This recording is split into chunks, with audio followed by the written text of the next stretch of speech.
Everybody will get started here in just a moment. Let a few people come on if there's anybody who's watching this live. While I check to make sure that this people come on if there's anybody who's watching. Yep. That looks good.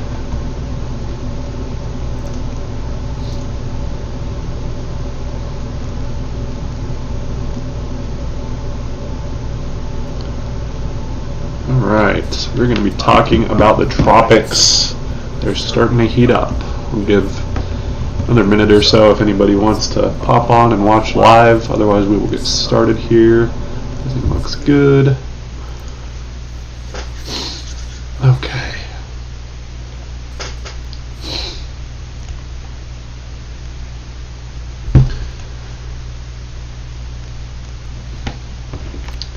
And I will be watching the comments here. If anybody has any questions, feel free to ask. We are going to talk about the two systems right now that are of interest and kind of what's to come with both of those. And we can also talk about anything to do with weather, anything to do with hurricanes, tornadoes. You're more than welcome to ask. But let's go ahead and get started. So we are beginning to enter what we refer to as peak season for tropical storms. It's mid-August, and we can see here on this chart by NOAA that as we start getting into mid and late August, we are on the upswing as far as named storms, hurricanes, tropical storms, but we are far from the peak, relatively speaking, far from the peak. We still have a few weeks left. Noted some people in some various communities talking about how slow it's been this year, and it actually hasn't been that slow. We've already had one hurricane in the Atlantic Basin. That was Elsa. It did not make landfall as a hurricane, but still a hurricane nonetheless. And we've had a few other named storms that have gone either out to sea or made landfall as low impact storms. So nothing memorable has happened yet, but we're pretty much on par for where we should be this time of year. That is pretty well indicated by this map. We are somewhere, right about here. So it should be no surprise that we are now starting to see the Atlantic start to get a little busier. We'll go over here and look at our current sea surface temperatures, and they are quite warm. You can see we are towards the 32 degrees Celsius mark, which is quite warm, and that extends through the entire Gulf of Mexico down into the Caribbean. Pardon me, I've got allergies right now, so I'm a little stuffed up. But it's ripe. It's ripe and ready for hurricane development. There's obviously a ton of other factors that go into making a hurricane, sustaining it. And we've talked about those in other live streams, stuff like wind shear, interactions with land, interactions with other storms. There's a lot of stuff that can go into it, but the primary basis of a storm starts with warm sea surface temperatures. Well, technically it starts with a wave off Africa that goes over the warm sea surface temperatures and allows thunderstorm development to occur around it. So let's go ahead and take a look at our first storm here. Let's see, hearing a reverb from the second mic. Let's see if I can fix that real quick. We'll go ahead and see if I can turn this off. Okay, hopefully that's better. Yeah, I think it was pulling audio from the actual desktop itself. Is that any better? Is anybody able to?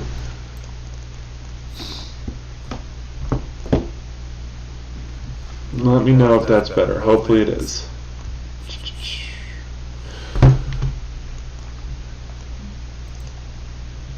Maybe it was capturing it from the camera too. Alright, I think that hopefully fixed it. Fingers crossed. Let me know in the comments if it didn't fix it. I'll try something else, but we'll just keep going for now. Okay, so we have two systems right now. We have Fred and Grace. You can see here by this vorticity map that we have these two areas pretty well defined. We also have this hurricane that's going to make no landfall impacts, but this kind of shows you that's what a hurricane would look like on this vorticity map. And then we've got these two tropical storms. You can see this wave axis is pretty broad and not super organized, and this one is a bit more tightly wound up. But if we go to the National Hurricane Center, we can see, oh, it's worse. The echoing is worse. Perfect. That's great news.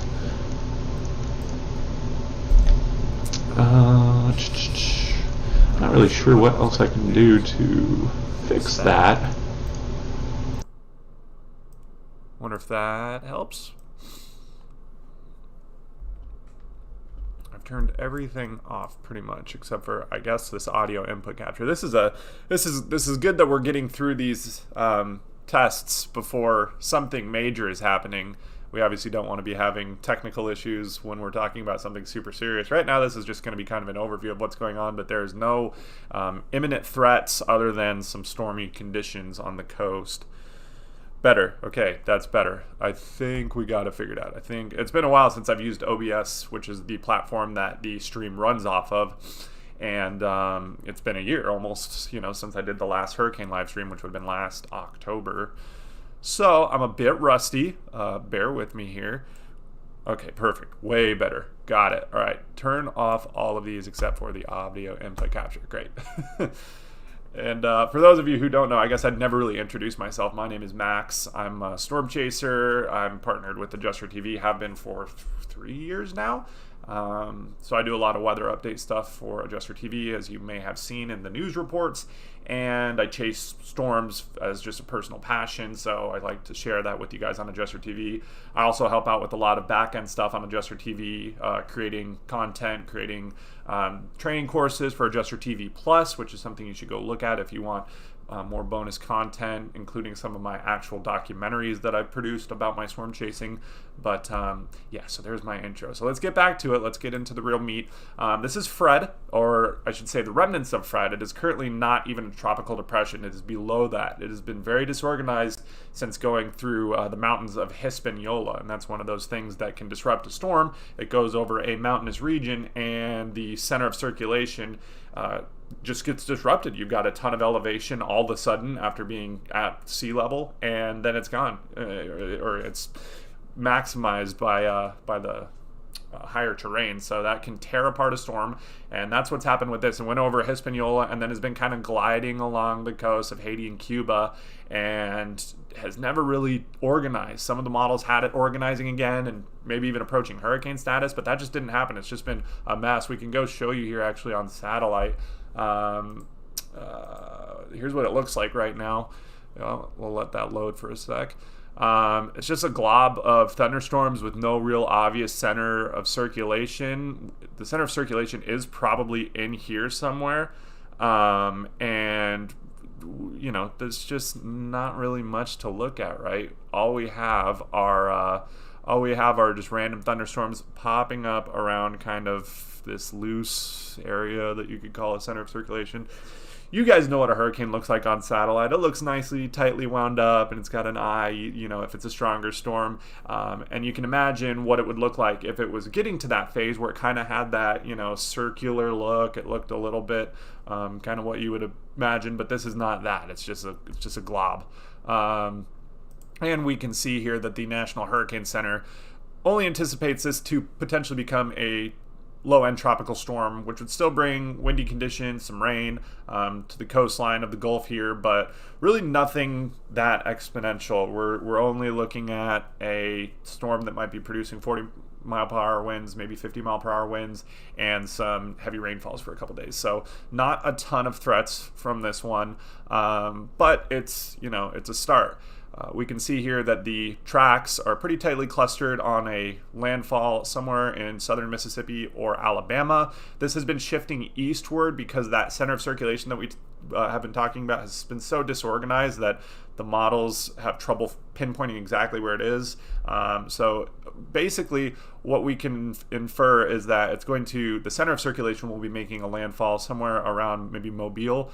But impacts are going to be felt further east and west a little bit, but more so east because the system is a bit displaced. You can see if we go back to the satellite, with the center of circulation being, and I'm sorry my mouse isn't very good, I should have made it a little bigger, but the center of circulation is somewhere around here if you can see where I'm circling, and there's thunderstorms that go way off to the east. This might be where the mid-level circulation is. There's a low-level circulation and a mid-level circulation. So these thunderstorms are way displaced off over here compared to where the center of circulation is. So if you imagine that with the track, those thunderstorms are going to still be impacting places further east from where the center of circulation is.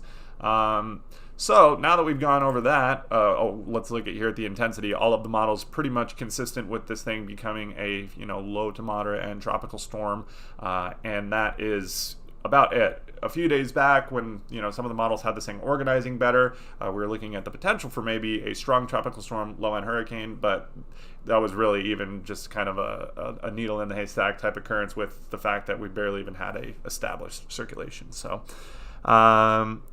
let's see. If there's any questions, feel free to ask. We don't really have any questions right now. Sounds like the audio's better. Don't forget the sandwich. I'm glad people remember that from last year. That's funny. And yes, prayers to all affected in Haiti by the earthquakes and tsunamis this morning. That was terrible. This is thankfully past them right now, but they may be enduring some stormy conditions from the next storm we're about to talk about.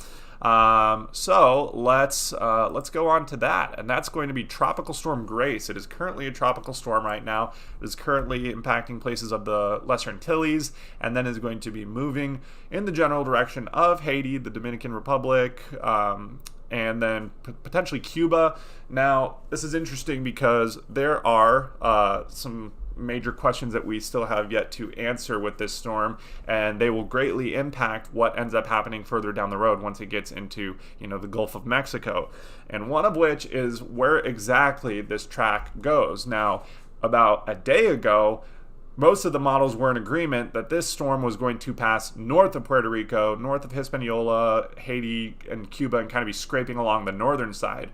Well, the center has shifted a little bit to the south, and now we have a course that takes it either directly over these islands or south. And in fact, some of the most recent model guidance, if we go back here, has been showing, actually, do we have the 0Z plots in yet? No, not yet. Some of the guidance shows it scraping just to the south. And another notable thing that has shown up in the models since this kind of update has happened, where we have a further south center, we have a southerly track either over the islands or just south of the islands as opposed to north of the islands.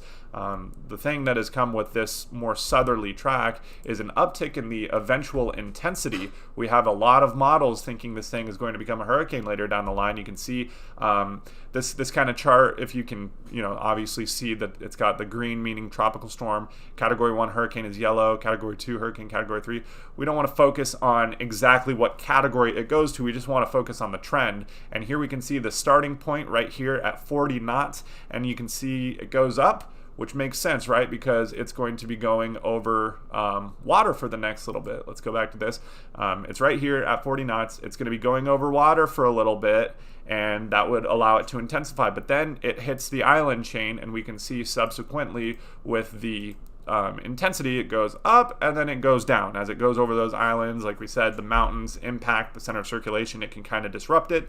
But then as the storm gets back out over the water later, whether that be if it's sliding just south of Cuba or if it's north, we still don't know. It's way too far out to tell. But as it gets in this general vicinity where it's more likely to be over water and less likely to be over these mountainous areas, we see the intensity start to uptick pretty quickly, in fact, and it appears that the storm might be in a favorable environment with all of the other surroundings, meaning obviously the sea surface temperatures that we talked about, the wind shear, all that sort of stuff.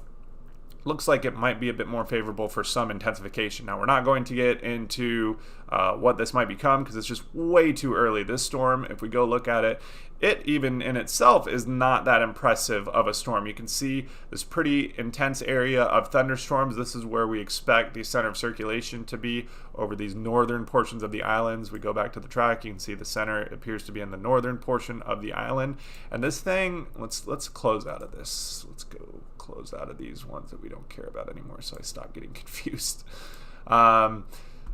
This thing's trucking along. This thing's going at like 20 knots, which is pretty fast, and it's just trucking along. We've got this area of deep convection, which means deep thunderstorm development, and it's just trucking right along. We can see it's starting to get some outflow, which is something that we look for in a storm that's starting to maybe show a bit more of an organization. And we can see, actually, let's see if the hurricane hunters have made their way into the storm yet, because they're supposed to be going and taking a look at it. Let's see, as of 02Z, no, so it looks like they're still in it right now, still mulling around in there. But they are going to be doing some sweeps of the storm to see kind of where it's at. We've kind of had a more loosely organized storm, but it looks like it might be starting to get a little bit better organized.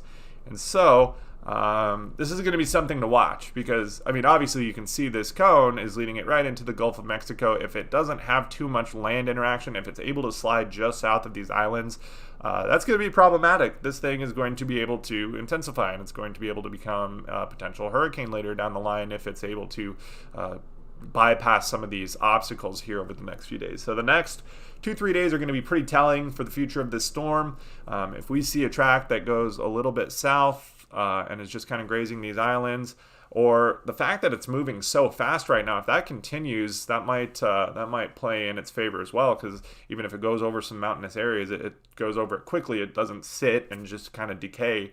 So we'll kind of have to see over these next few days what happens.